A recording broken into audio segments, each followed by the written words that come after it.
I'm Rob. And I'm Ron. And this is The Recap, your source for unbiased, unfiltered eSports news.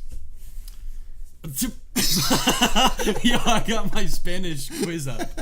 Hold on. What the hell? Hold on. I need to... We're going to have to restart. Slacker. Nah, we're good.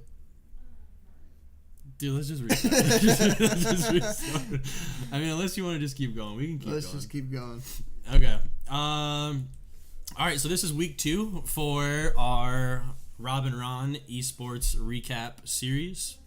Our first story that we have for you this week is the IEM, or Intel Extreme Masters tournament that's going to be going on in Oakland. The Oracle Arena, November 18th to the 19th. It's a PUBG tournament, and I don't know much about PUBG. You play the game. You play H1Z1. Yep. So this is the third tournament that's really ever happened, and it's probably going to be the best so far. It's squads, and then it's first-person view. They had a squads tournament already, but it was third-person, which isn't quite as competitive because you can just 3P a corner the whole time. And then they've also had like a solo tournament, but that's not that fun to watch because there's like 100 people to keep track of. So I think this is going to be probably the biggest one for PUBG, and it'll hopefully like take them onto the map because PUBG is kind of a sketchy game to be played competitively because it's just not well refined yet. But if they can really take hold of this tournament right here, they'll definitely get themselves a spot in the esports community. I'm curious to see like the viewership because you see on Twitch that it's insane, so popular. Yeah. I wonder if, I mean, like, are some of the top streamers going to be in this tournament? Yeah. Like, are the top streamers pros? I know Ninja is for sure. He actually won the last tournament, the last squads tournament. Oh, really? This guy Drassel plays with him. He's also a top streamer. I know you've seen Josh OG, right? Yeah. Is that the guy that rages? I don't know if he doesn't rage. He's like the stoner dude. Oh, yeah. I don't know if he's in it, but if he was, he would pull a shitload of people. Okay. Because people love him. I mean, it's going to be such big names like tweeting it out too. Like it's going to get viewership. It's going to be cool. Total prize pool $200,000. I feel like that's a pretty fair amount. Yeah. That's impressive for like how new PUBG is. They already raised that much money. Yeah. 20 teams of 4 players face it off against one another in a total of 8 matches across the 2 days. So teams of 4. So 80 total players, and then they're going to have 8 matches to get their points. And they'll get points based on where they finish and then how many kills they get. So, okay. Which will be interesting because you could have a team that like finishes worse but gets more kills. Yeah. So they could sneak their way in. It'll be curious to see like how they like weight the points, I guess. Is like the way to say it. Yeah. Yeah, so prize pool, first place $60,000, and then second place $45,000, and just goes on from there. We'll probably have a graphic that pops on screen for you guys. 10 open positions, 5 NA and 5 EU, and that's the 10 teams that are just automatically in it, right? Those are the 10. No, those are the 10. Anyone can be in it. Oh, okay.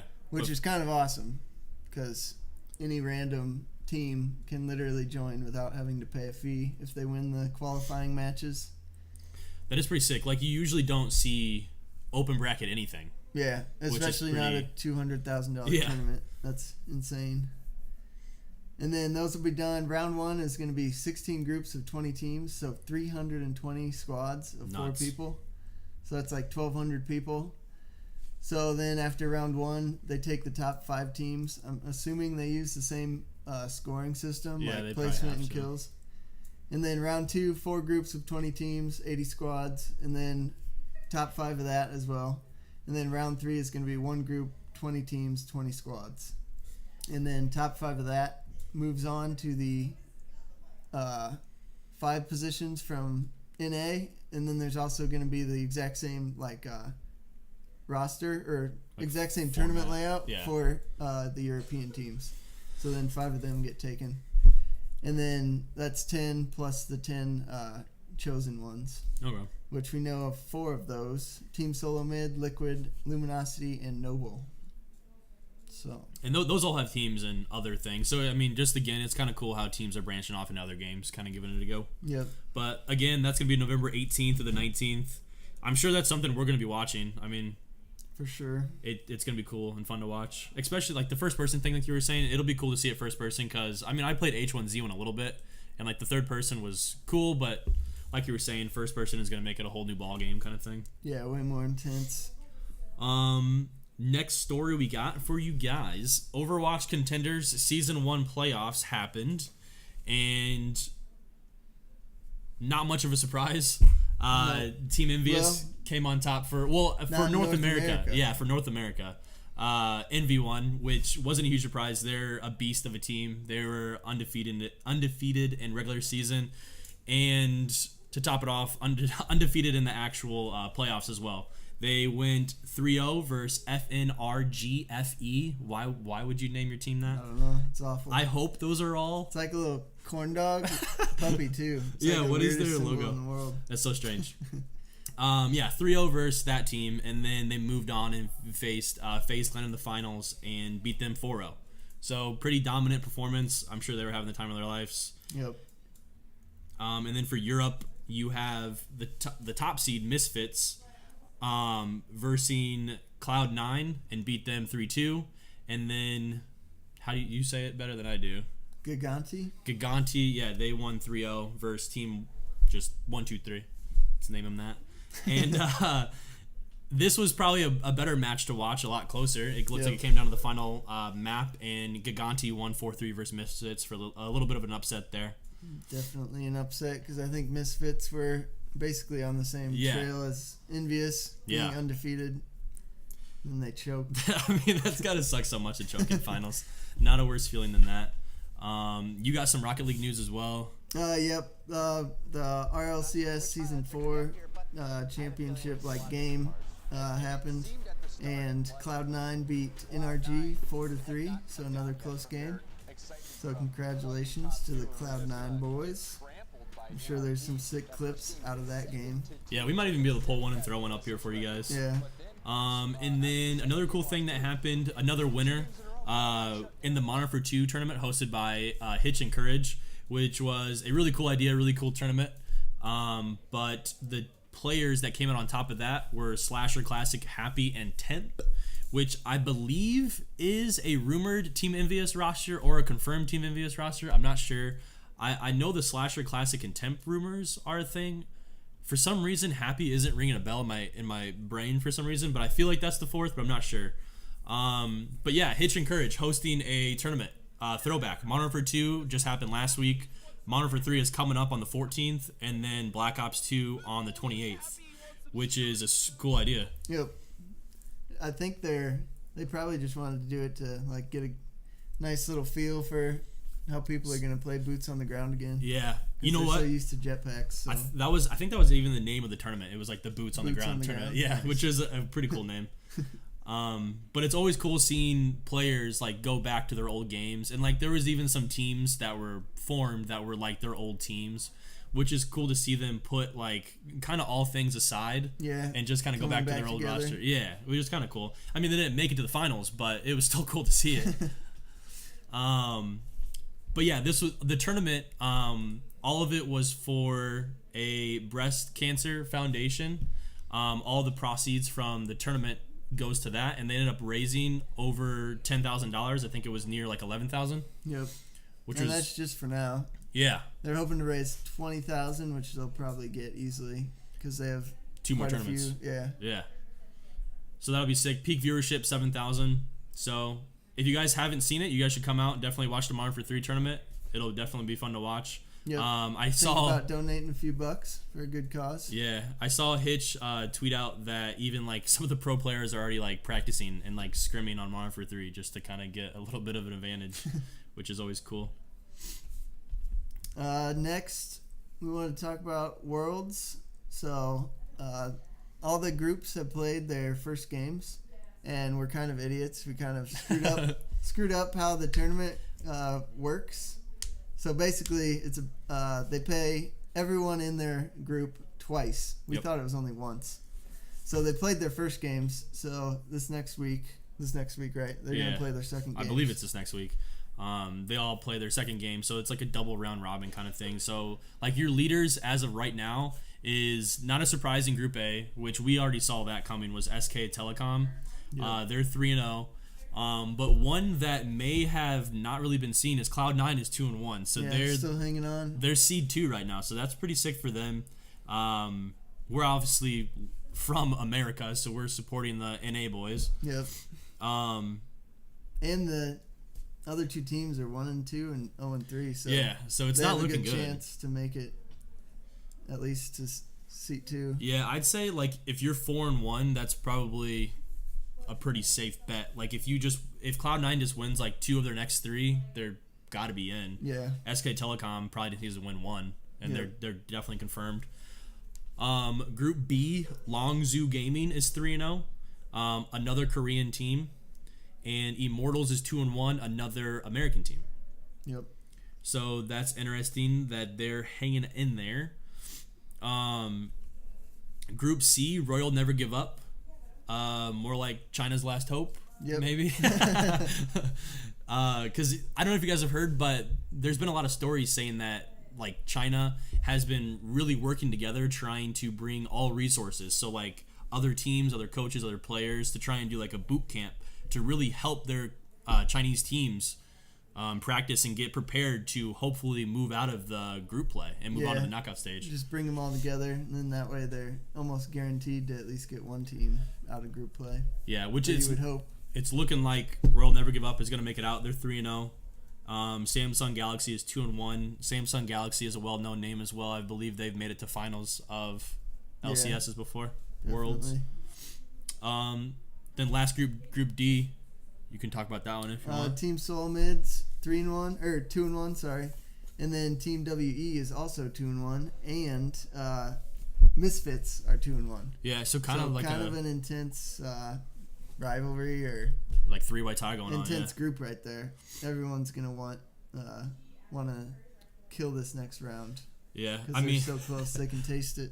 Yeah, everybody but Flash Wolves, I guess. Yep. Like, what if you're Flash Wolves right now, just chilling? Like, well, no one's talking about us in groups at all. They're like, well, maybe we can win 3 in a row, and then maybe every other team will choke. Yeah, I don't know how that would even how does that even happen? So, yeah. If they won 3 in a row, and then 2 of those 3 teams choked all 3 games, they could get to the second seat. Okay. Yeah, so there's no way that's gonna happen. guess don't count them out yet, but it's like count them out. Yeah. And that's pretty much it for Worlds update. I mean, but also mention 3 NA teams could easily pass on, which is crazy. Yeah, because the stage after this is the knockout stage. So if you have SK Telecom, Cloud9, Korean, North American, Longzhou Gaming, Korean, Immortals, North American, Never Give Up is Chinese, Samsung Galaxy, Korean, and then you have Team Solo Mid, American, and then I believe Team WE, Chinese. Yeah. So you got basically 2 Chinese teams, 3 Korean teams, and 3 American. Yeah, American teams. So these Korean teams are beast. I mean, honestly, you could probably ask these North American teams who do they want to face out in the knockout rounds, and they're not going to want to face the Korean teams. Yeah. So hopefully some of these Korean teams can play each other, knock each other out, and allow North America to advance farther in the tournament. Do you know if they split them up based on region? I don't know. Because it seems like it. Yeah, I want to look. Have like a NA team in each. Kind of each group. Yeah, it's like they might actually do that. Yeah, I have to look into it. And then the knockout stage. I wish I had the notes on it. We had it on the last show, but knockout stage is coming up. Like we said, there's going to be a whole other week of games because each team plays each other twice and then moves on to knockout. We'll definitely mention it next week. And I think we're down to our final story. Not our final. Oh, yeah.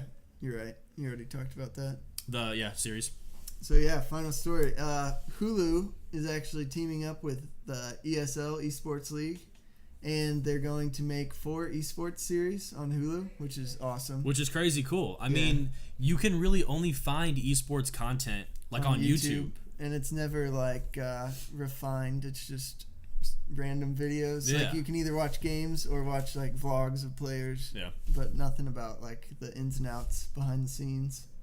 So there's going to be 4 shows, like I said. First one's called PvP, and it's going to have casters and players, basically celebrities in the eSports arena, and they're gonna have topics for the day or for the episode, and each team's gonna debate the topics, and then they're gonna get points based on like how good they debate their side. And then at the end of the episode, they're going to play a classic game against each other to basically decide who's the best.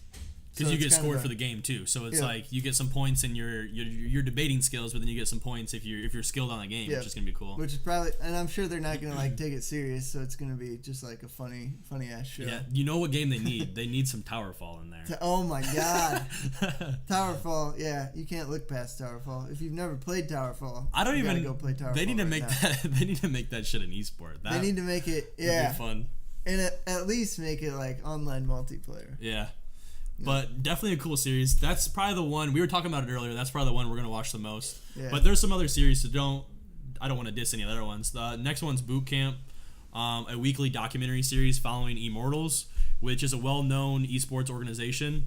They're building their CS:GO team, which I guess their first debut is the same day as the PUBG tournament, right? Yep, same tournament. So yeah, November 18th to the 19th at the Oracle Arena.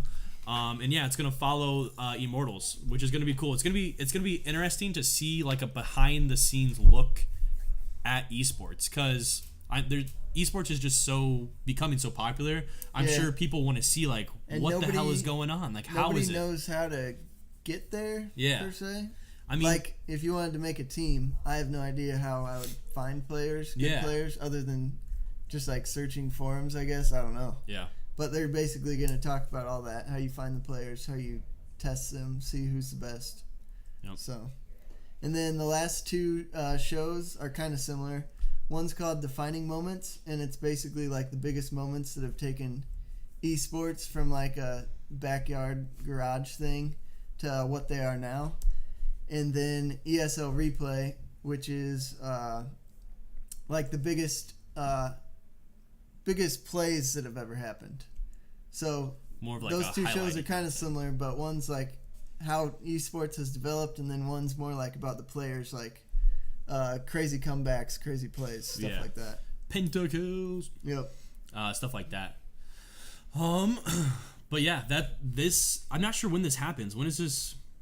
It must be coming out within the next couple months. Yeah. That November tournament. Yeah, that's true. It's coming up. So if you have Hulu, maybe look out for some of these shows and support esports. But how much was it for Hulu and Spotify? Yeah, if you're a student right now, which is pretty well known right now, but if you're a student, you can get Hulu and Spotify for $5 as like a student discount deal. I think it's only $10, maybe even $7 if you're not a student, but we'll just say 10, which still isn't bad. Does Spotify have podcasts? That'd make it even better. I don't know, dude. That's something I need to look into, because I've recently got into some podcasts. Yep. And taking back over. No, I know. Which I'm surprised about. I thought that was like a dying early breed. 2000s thing. Like everybody gets iPods, and then they're like, "Oh shit, I can download podcasts." Which the only reason I'm listening to podcasts is because I'm driving to work now. But like, I almost just like want to listen to them like in my spare time now. I don't know. They're so good. Like it's just so funny. Like I'm into David Dobrik's vlog or podcast, and then eSports The Score podcast, and listening to that. But yeah, I believe that's all we have for this week. Yep. We're gonna get back to gaming, and I'm sure you guys are too. We'll leave you with our clip of the week. But as always, have a good night, and we'll see you next week on Monday. Later.